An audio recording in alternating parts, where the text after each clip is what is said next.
Newly obtained records show a police department is going out of its way to give immigration agents access to license plate tracking.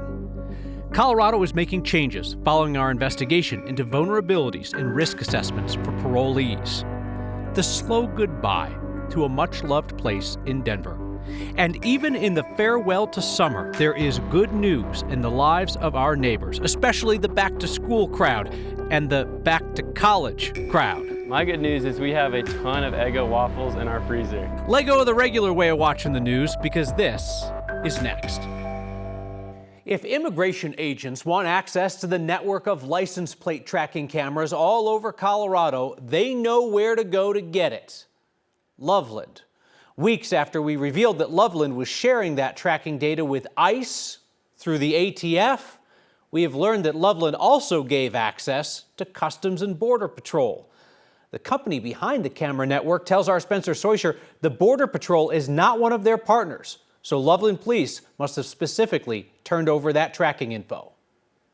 When we found a Loveland Police Department account running searches in the Flock license plate reading database for ICE back in April, they blamed it on the ATF. Loveland police said they gave the ATF access to their account, and an ATF agent ran searches for a violent offender on behalf of ICE. But what we just found could be tough to pin on someone else. It's frustrating to have to be here again. We've obtained new records detailing who Loveland police is sharing their Flock data with as of this week. The document is filled with law enforcement agencies from across the country. Expected, since Loveland chooses to be part of Flock's national sharing network. But deep at the bottom of the document, page 38, we found Loveland is sharing its camera data with U.S. Border Patrol. Flock says Border Patrol is not a customer, nor on the national network, and that Loveland police had to have made an outside one-to-one sharing agreement with Border Patrol. Loveland, Colorado is probably about as far away from a border as you can possibly get, either Canadian or Mexican. Democrat State Senator Julie Gonzalez sponsored a state law that took effect in May, prohibiting any state or local government from sharing personal identifying information for the purpose of immigration enforcement. That includes license plates. I'd like to understand what the U.S. Border Patrol could possibly be involved in that doesn't involve immigration enforcement. Gonzalez says if Border Patrol searched Loveland's database after the law went into effect in May, that could be a violation. But when we asked for a full audit of who is searching Loveland's data, the police department told us we'd have to fork over $4,200 for it. I'm mystified as to why we're focusing on a license plate reader. The other way to know would be to speak with Police Chief Tim Durant. We've tried. Last time we tried, we got this text saying he'd be too busy for 2 weeks. Our 7th straight request for an interview today was not accepted either. I asked the Attorney General's office if this is something they plan to look into. They declined to comment. Gonzalez says the AG should be investigating if searches have happened since this law changed in May. Right, because that's the thing. I mean, law enforcement still has to follow state law, even if they say personally disagree with it. Right, and that's what they carved out in this new law that they put in place earlier this year, that personally identifying information, which a license plate includes, it applies now to local governments as well as state government. Something tells me that Spencer Soysher's emails to Loveland PD are going into the junk file. I don't know. All right, Spencer, thank you. The highly anticipated summit between President Trump and Russian President Vladimir Putin in Alaska just ended, with praise and a photo op for Putin, but no deals on a ceasefire or peace deal in the invasion of Ukraine. Trump and Putin held what was called a press conference, but neither took any questions from reporters. They just talked and walked away. They lavished compliments on one another. Trump announced they weren't quite there yet on a deal. Then they left. Public media is currently under threat in Colorado and across America due to a loss of federal funding. Hardest hit are going to be the small radio stations that serve rural communities. So far since Wednesday, you've raised more than $40,000 to help 2 of those public radio stations in Colorado stay on the air. This week's Word of Thanks Microgiving campaign is supporting a pair of rural radio stations that are vital to their corners of Colorado.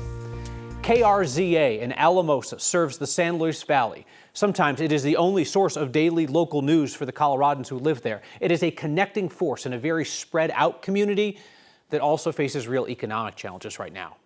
KSUT in the Four Corners region is a unifying force in that multilingual community, from the tribal lands there to the area around Durango. They have a heavy focus on local news, public service, and indigenous voices. I picked those two stations because both of them expect that they will lose a significant portion of their revenue compared to other public media in Colorado. Now, both the radio stations have a solid plan to stay on the air, but how much of their local programming they're going to have to cut back is going to depend on how much community support they can rally. Thanks to the generous support of our partners at the Community Foundation serving Southwest Colorado, every dollar that we raise is going to be split 50-50 without any overhead between KRZA in San Luis Valley and KSUT in the Four Corners. Scan the QR code on your screen or text the word thanks to 303-871-1491 to get that link to join me in donating. More than 5,000 of you have signed up to make a monthly donation to the Word of Thanks Fund. You put in your info once and automatically each month you donate to all the nonprofits that we feature. And it's become a powerhouse. I'm telling you, these recent micro-giving campaigns have started out with more than $35,000 in donations. Hey, quick note, next is going to be a little bit wonky tonight in terms of the flow and organization of the program. We are broadcasting both on 9 News and on Channel 20. If you are watching on Channel 20, you will be delighted by Colorado Rockies baseball at 6:15. If you're watching on 9 News, next will continue through 6:30 as usual. Just means our commercials are going to air at unusual times, but we'll have just as much time to talk about the news, just chunked out differently. When we return, firefighters in Rio Blanco County are already stretched thin. Now, a fourth fire. Colorado's system for assessing parolees' risk to the community is, well, it's lacking. A 9 News investigation is leading to changes. And we head into the weekend, out of the summer, and on to the school year with a dose of your neighbor's positive views on life. Next. Rio Blanco County in northwest Colorado cannot catch a break. Fire crews there are now responding to a fourth fire. Certainly not what they needed, as they also fight one of the biggest fires in state history. The sheriff's office says their new fire is about 20 miles northeast of Meeker. It is on White River National Forest land. They're calling this the Yellow Jacket Fire. I mean, it's tiny by their standards out there. It's only about 5 acres so far. Meanwhile, the Lee and Elk fires have been burning south and east of Meeker for nearly 2 weeks now. Elk fire is almost completely contained at 14,000 acres. The Lee fire is the real concern. It's 133,000 acres, 5th largest fire in state history. It's burned south towards the Garfield County line and Rifle.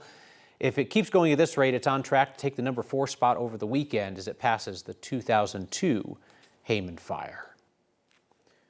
Corey, no tie Thursday. Corey, in a 3-piece suit. It was Haiku fun. confusion. It was fun while it lasted. What are you doing, man? You broke free yesterday. Everybody cheered. You were back in the wild, and now the 3-piece suit. It's just like weather, you know. My chances for field coverage are increasing. So I think Tuesdays, Thursdays, and Tuesdays, Wednesdays, and Thursdays might be my day. Fridays and Saturdays, I'm stuck in here. They had some showers across the western slope today. No reports of anything significant in the fire zones. However, we do have some showers in our area as well, including this shower moving through the southeast metro. It looks like this could be wrapping up, so that's good news for the Rockies game. That first pitch is coming up here very shortly, so we could get through that without any interruptions. Here's the forecast for tomorrow. We could catch a break here in Denver. Good chance we could stay below 90 degrees, so that will at least be a little bit of a break. If it does hit 90, it'll just be one of those brief kind of cheapies where we do get a 90-degree day, but it's only for about 45 minutes. Here is the 7-day forecast in Denver. So we'll have those storms tomorrow. That could impact your outdoor plans, 30% chance of coverage there, and then it's right back into the heat.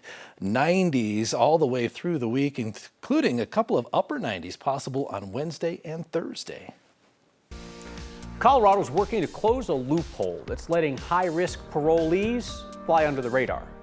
It's like the last piece that was here that is now going to be a memory. It's curtains for a historic theater. Neighbors say it is the last of a slice of old Denver. And we will end the week the way we always do around here. We stop some of your neighbors out on the street or in a creek and ask them, what's your good news? That is coming up next if you stay with us on Channel 9. If you are watching on Channel 20, it is time for us to turn you over to Rockies baseball. They're only 37 games back in the NL West. Comeback starts tonight. There are 8,000 people currently on parole in Colorado, and you'd hope the state has a pretty good idea on just how likely or unlikely each one is to reoffend, right? Who's high risk, who's low risk. But a years-long 9 News investigation found the state system has a flaw. Now that Chris Vanderveen has exposed the issue, the Colorado Department of Corrections has come up with a plan to try to address it. 11 days into 2022, Stop running, Dante! a foot chase went down Dante, get back here! by the numbers. Stop running! The Douglas County deputy noted minutes prior, Dante Johnson had been coming off drugs and breaking everything in his parents' house. We're in custody. Johnson will be arrested again later that year, and then arrested one more time the next in 2023, when deputies say he strangled his mother.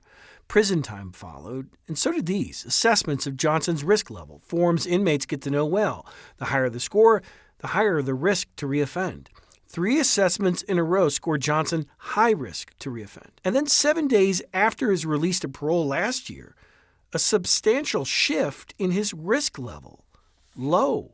It all meant Johnson was under a lower level of supervision. You know what's going on? Yeah, I got the call. The call woke me up. When Boulder County deputies say he, while driving, hit and killed a cyclist. It was like, John got hit.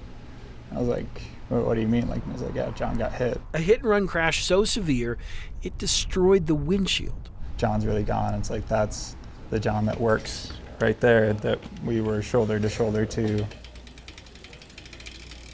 John Wilkinson's co-workers at the bike shop they all worked at still cannot believe John is gone. I think the hardest part for me is just how he died. Just knowing he had no control over it. 9 News Investigates found Johnson's most recent assessments contain errors that lowered his score, notably here in a section devoted to substance abuse. Ever used illegal drugs? No. Drug use ever caused problems? No. Scores that directly contradict what you already know. We found errors, some small, some not, on the assessment scores of dozens of people now accused or convicted of serious crimes committed while they were on parole. Our investigation now has the attention of the Colorado Department of Corrections, which has ordered its specialized assessment audit team to expand the reach of its reviews to include parolees, something it had yet to do, despite the team being in place for 2 years. It also agreed to review its entire system to ensure assessments are accurate and consistent statewide. Dante Johnson is due back in court next month, where it's expected he'll enter a plea for the hit-and-run death of John Wilkinson. Chris Vanderveen, 9 News. We've reached out to the Colorado Department of Corrections to ask why the specialized assessment audit team wasn't auditing the assessments of parolees. They continue to turn down Chris's request to just sit down on camera and explain this to the public. It had the largest movie theater in all of Denver. Then the Continental Theater closed 2 years ago. Now there's a new sign up on the digital marquee, a sign that makes our Marshall Zellinger a bit nostalgic. What was your first movie? My first movie was here at the Continental Theater, though it looked more like this when I saw my first movie in 1982. This version of the Continental Theater is soon to be demolished to make way for an apartment complex. And I remember when it was the white structure with the pillars coming down. If you look close enough on the backside, behind the apartment complex and trees, you can see the original design Marty Canino remembers. One of the big landmarks around here, besides Piccolo's, was the theater. The windows over Marty's shoulder, that's where he and his brother Vince ran Piccolo's, the Italian-Mexican restaurant that closed after 50 years in 2023, just after Regal abruptly closed what used to be the Continental. It put us on the map because of that, is that it wasn't only the people in the surrounding areas that came here, but because of the size and magnitude of this theater, in those days, it brought communities from outside this little area. And I believe we're standing on the exact site of the ice surface. Cindy Everhart's family was part of the original Continental history. Unrelated to the Alpine name on the movie marquee, Cindy's family built the, now gone, Alpine Ice Center right next to the theater in 1969.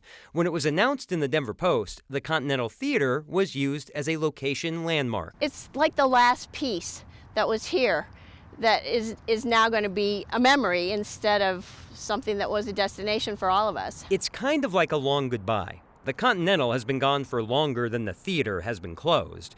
While there's a new feature on the sign, demolition is not imminent. There still needs to be work done before a demolition permit is issued. My first movie was either E.T. or Star Trek II. I was 2, so clearly I don't remember, and I can't get full confirmation from my family. And they came out in back-to-back weekends, so that didn't help. But I don't know why it would have been Star Trek II, Kyle. I was 2, and I hadn't seen the first one.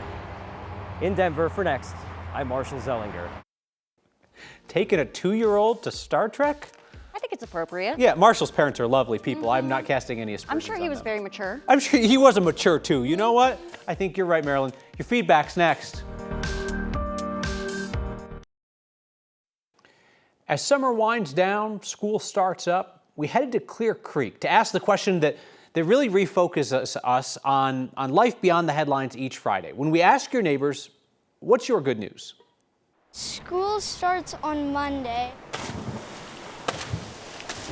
Just have some fun before school starts. And I can't wait to see all my friends again. And I can't wait to meet my teacher. My good news is that I'm going into 9th grade next year. We're very thankful that this is our backyard and it's open for anybody who wants to come and access it. It's gorgeous and would really encourage all year long to come use it. My good news is we have a ton of Eggo waffles in our freezer. My good news is my best friend Sunny is visiting from out of town in Atlanta, and we have been best friends for 20 years. So friendship is the best. I'm eating the blueberry ones mostly. My good news is that it's my mom's birthday and we're out here on a beautiful day getting some exercise. We got their French toast sticks. My good news is that Jesus died to save sinners like me! Going back to school, looking to move in with my girlfriend. Can't complain about that. Cats are doing well, all 3 of them. Dogs are doing well, family's doing well, that's all. We have everything. My good news is that I got to go to a Savannah Bananas game. My good news is that God can take brokenness and hardship in our lives and turn it into light and joy. The most Colorado thing we saw today comes to us from a spot synonymous with the sweet taste of summertime. This is Rocky Ford Watermelon Day. Happens each year coinciding with the Arkansas Valley Fair, 148th year for that fair. Rocky Ford is celebrating with watermelon eating contests, seed spitting contests. They've got 2 big new murals in town that celebrate the city's ag heritage. You know Rocky Ford's been synonymous with melons, watermelon, cantaloupe since the 1800s. They'll tell you it's the mineral-rich soil, the hot days, cool nights that make the melon so sweet. You don't need to remember the details, though. Just remember, Rocky Ford brings that delicious every summer. Brad on X says, "Thank you for all you do. I don't always agree with you, but I think you want it that way." Well, you solved the riddle, Brad. Yeah, life would be boring if we always agreed on things. And somebody else just wrote back my quote from earlier in the show where I said, "You will be delighted by Colorado Rockies baseball." Then they added laughing emojis.